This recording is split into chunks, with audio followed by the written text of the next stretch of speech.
사실 그 지난 두 번의 이 북미 정상회담이 열리기 직전에 문재인 대통령이 트럼프 미국 대통령을 만나서 실제로 이런 그 과정들을 좀 조율하는 역할을 했었고 두 번이나 성사가 됐었죠. 그래서 이번에 만약에 이 한미 정상회담이 이루어지면 다시 3차 북미 정상회담이 연내에도 혹시 가능한 거 아니냐 이런 전망들도 조금씩 나오고 있어요. 권 의원님은 어떻게 평가하세요? 예, 뭐 그렇게 되면은 참 좋겠다는 이제 기대감을 네. 갖고는 있습니다. 지금 기본적으로 이제 한반도 평화 프로세스 그리고 이제 북핵의 이제 완전한 비핵화 이런 부분들이 가장 큰 관심사가 되는 것이고 그리고 이번에 지금 방미를 한 것은 조금 시적절하다고 좀 생각되는 부분들은 예. 그동안 이제 한미 동맹의 좀 균열의 우려가 좀 있었던 것도 사실이었거든요. 그렇기 때문에 최근에 그 지소미아 종료 그리고 한미 방위비 분담금 협상에 따라서 또는 우리 미군 기지 그 환경오염 치유 비용 같은 것으로 조금 한미 간의 동맹의 균열의 우려가 있는 거 아닌가 그런 우려가 있었기 때문에 네. 이번에 그런 부분도 또 트럼프 대통령을 만나서 한미 동맹 관계를 좀 튼튼히 한다. 또 이런 측면도 있을 수 있을 것 같고 네. 또 하나는 결과론적으로는 지소미아 종료를 해서 미국도 실망을 표현했지만 우리가 한일 관계 경제 보복에 따른 한일 관계의 어떤 문제, 이 문제를 풀 수 있는 해법도 네. 또 트럼프 대통령과 만나서 좀 같이 논의할 수 있는 기회가 되었으면 좋겠다. 이렇게 보여집니다. 이번에 그런데 한일 정상회담은 유엔 총회에서 이루어질 가능성이 없다고 하죠? 실질적으로 조금 기대하기가 어렵다고 보여지는 게 일본에서도 최근 개각을 하면서도 여전히 한국에 좀 적대적인 관계를 유지하고 있는 그런 강요들이 계속 임명이 되었고 여전히 네. 그런 한국에 대한 일본의 어떤 경제보복 기조가 지금 변하지 않았기 때문에 한일 정상회담은 조금은 쉽지 않지 않겠나 이렇게 보여집니다. 네. 이거를 보면서 문 대통령이 자기가 태어나서 제일 그 큰 효도를 했던 게 2004년에 어머니 모시고 이모님과 이렇게 상봉을 할 수 있었던 게 자기의 가장 큰 효도였고 이번에 그 특집 방송을 통해서도 부산이 이제 자기의 고향이긴 하지만 어머님 고향에 한번 모시고 가고 싶다라는 얘기를 했는데 이런 개인적인 가족 배경 이런 것도 문 대통령이 대북 정책을 수립하고 추진하는 과정에서 영향을 미치지 않을 수 없다고 봐야죠. 예, 충분히 그러실 것 같습니다. 이제 고향에서 이제 추석을 보내니까 더더욱 이제 부모님이 이제 고향인 흥남 예. 그리고 또 이상 가족의 아픔에 대해서 조금 더 공감은 하셨을 것 같습니다. 그런데 이제 조금은 더 아쉬운 것은 지금은 이제 대통령께서 지난 2004년 갈 때는 민정수석 당시에 가신 거지만 지금은 국정의 최고 책임자로서 이 북한과의 어떤 문제를 해결할 수 있는 가장 높은 위치에 계신 네. 분이시거든요. 예. 그렇다면은 지금 북한 정권, 대한민국 정부와의 관계에 있어서 지금 단순히 어떤 북미 관계의 어떤 북핵, 비핵화 이런 부분에 있어서 어떤 중재자 역할뿐만 아니라 이런 네. 이산가족 문제들은 좀 더 적극적으로 실효적으로 대안을 제시하고 해결책을 제시할 필요가 있는데 얼핏 말씀을 들어보면은 조금은 어떤 당사자적인 문제가 아니라 예. 조금 벗어나서 이 남북한 정부의 모든 어떤 잘못에 따라서 지금 이것들이 이루어지지 않는다는 식으로 지금 말씀을 드리니까 예. 조금은 아쉬운 면이 있거든요. 아. 지금 이산가족 문제라는 것이 시한이 있는 문제이지 예. 않습니까? 얼마 되지 않으면은 또 이산가족들께서 또 돌아가실 수 있는 문제고 이런 부분들은 조금 시급성을 요하는 문제니까 어떤 북미 관계와는 별도라도 그동안의 외교 안보적인 노력들 하였다면은 좀 더 적극적으로 이런 이산가족 문제를 해결할 수 있도록 좀 더 나섰으면 네. 좋지 않았나 이런 생각이 듭니다. 관련해서 조금 더 다른 이슈를 한번 얘기를 해보죠. 일본 정부가 지금 한일 관계가 굉장히 경색돼 있는데, 일본이 대규모 개각을 했습니다. 이 대규모 개각을 했는데, 개각을 한 특징을 보면, 이제 우측 인사들을 대거 등용했다는 거예요. 이게 개각 관련해서 한번 좀 정리를 하면 어떻습니까? 이게 한일 관계도 앞으로도 중요한 변수가 될 수 있으니까 말이죠.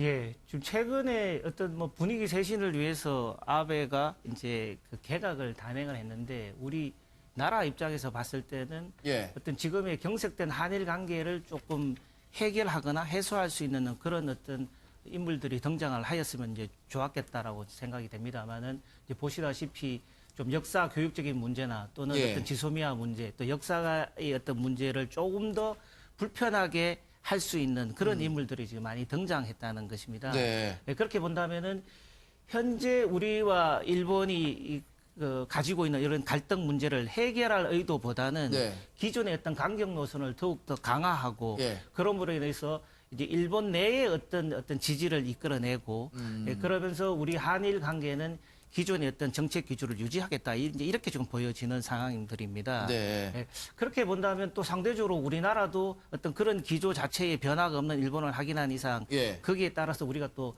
대응을 할 수밖에 없는 그런 상황이 될 것이라고 좀 보여집니다. 네. 네, 그렇기 때문에 현재 일본의 어떤 이런 아베 내각의 이런 도발과 이런 정책 기조 이 부분들을 지금 어떻게 대응할지 정부가 조금 유연하게 대응을 해야 될 것이라고 봅니다. 네. 조국 임명 제대로 된 거냐 안 된 거냐. 뭐 아마 우리 권 의원님 네. TV에 가끔 나오신다는 걸 주위 사람들이 아니까 그래서 어떤 거야? 민심이 어떤 거야? 이렇게 얘기를 많이 물어봤죠. 네. 지금 이제 뭐 여론조사 결과도 많이 뭐 인용이 되겠습니다만 전반적으로 보면은 이제 장관 임명에 대해서는 부정적인 견해가 이제 훨씬 더 높게 네. 나옵니다. 그렇다고 해서 검찰 개혁을 또 하지 말라는 의견은 또 아닙니다. 네. 그만큼 이제 국민들이 현명하다는 뜻인데요. 예. 전반적으로 검찰 개혁을 원하는가에 대한 질문에 대해서는 검찰 개혁은 필요하다고 할 수는 있겠으나 그렇다고 해서 조국 장관이 임명이 되어야 된다는 그 질문 자체에 대해서는 상당히 그 다수가 지금 반대 의견을 표명하고 있는 것이거든요. 예. 그렇다면은 검찰 개혁이라는 명분만으로 조국 장관을 임명하는 것이 과연 적절한가에 대해서는 예. 명확한 답변이 있다라고 봅니다. 지금 기본적으로 장관은 불법성이냐 여부를 따지는 그런 자리는 아니라고 생각합니다. 예. 인사청문회를 하는 이유는 위법한 자라면은 당연히 국무위원이 될 수가 없는 것은 기본적인 사안인 것이고 네. 그보다 더 앞서서 도덕성, 자질, 정책들을 검증하는 것들인데 지금 이제 조국 장관 같은 경우는 어떤 도덕성적인 측면에서 상당히 많은 어떤 의혹과 거기에 예. 대한 명확한 해명이 되지 않고 있는 데다가 여러 가지로 지금 가족들과 관련해서는 직접적인 기소까지 일어나는 불법적인 문제에 대해서 지금 해당이 되고 있는 사항들입니다. 그렇기 네. 때문에 이러한 문제들에 있어서 과연 검찰 개혁이라는 명분을 가지고 그 자리에 적합한가 예. 이런 부분에 대해서는 상당히 지금 동의하기 어렵다고 보는 것이고 예. 그렇기 때문에 지금 뭐 이현주 의원이라든지 박인숙 의원 같으신 분들도 어떤 삭발을 하면서 이렇게 강력하게 어떤 의사 표명을 하고 그 대여 투쟁을 지금 하고자 하는 것 같습니다. 속보 보니까 아주 좀 잘 됐네요. 네. 지금 가장 이 사모펀드 사건의 핵심인 그 오촌 조카가 그동안 그 필리핀의 해외에서 이제 거주함으로 인해서 네. 이 논란이 해소가 되지 않았는데 지금 들어왔기 때문에 이 오촌 조카를 통해서 그동안 위법하게 의심이 가는 그런 부분들에 대해서 네. 명쾌하게 그 해명이 또는 명쾌하게 그것이 정리가 되기를 좀 바라는 마음이 있고요. 네네. 예, 그리고 좀 계속해서 말씀을 좀 드리면 기본적으로 우리 지금 정부의 어떤 공감 능력에 대해서 조금 말씀을 드리지 않을 수가 없을 것 같습니다. 지금 이 언론의 어떤 일방적인 보도에 의해서 이제 국민들이 어떤 이런 의견을 표명하거나 그런 것은 아닙니다. 예.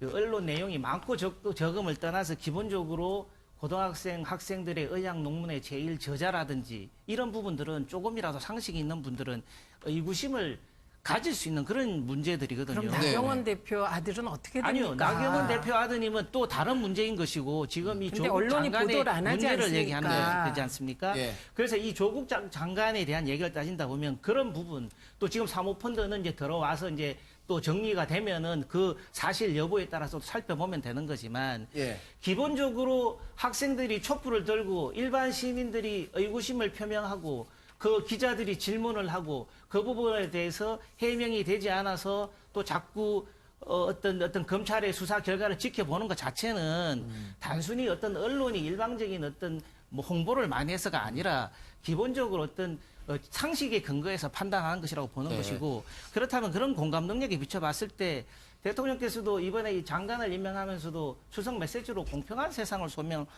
소망을 하셨단 말입니다. 그렇게 보면은 공감 능력이 상당히 조금 많이 부족해지지 않았나 하는 것과 함께 그렇지 않다면 결과론적으로는 정치적 선택을 한 것인데 결국 정치적 선택을 한다는 것은 진영 논리에 근거해서 사실관계 여부 또는 어떤 국민들의 어떤 기준이나 상식보다는 훨씬 더 진영 논리에 근거하는 의사결정이 중요하다는 판단을 했다고 보여지는 것인데 과연 우리나라가 지금 경제적으로 이렇게 어렵고 네. 외교 안보적으로도 아니. 지금 어려운 이 상황에서 과연 맞아요. 그런 선택을 해야 하는가 이런 부분들이 자,